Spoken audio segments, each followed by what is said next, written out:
Sahyadri news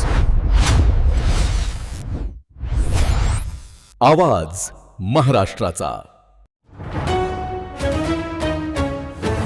चोरांचे तांडव, 5 तासात 21 दुकाने फोडली, लाखोंचा मुद्देमाल गायब।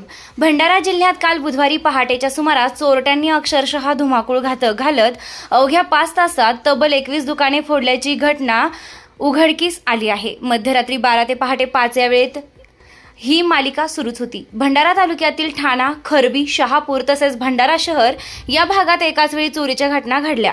प्राथमिक माहितीनुसार 9 जणांच्या टोळीनं नियोजनबद्ध पद्धतीनं या चोऱ्या केल्याचा संशय पोलिसांनी व्यक्त केला आहे। खरबी येथे 3, ठाणा येथे 3, शहापूर येथे 4 तर भंडारा शहरातील जिल्हा परिषद चौक ते राजीव गांधी चौक या परिसरात 11 दुकाने फोडण्यात आली आहे। चोरट्यांनी लोखंडी सुळे व अन्य अवजारांचा वापर करून दुकानांचं शटर वाकवलंय। विशेष म्हणजे त्यांनी इतर कोणतेही साहित्य न चोरता फक्त रोख रकमेवर डल्ला मारल्याचं तपासात समोर आलंय। लाखोंचा मुद्देमाल लंपास झाल्याचा अंदाज आहे।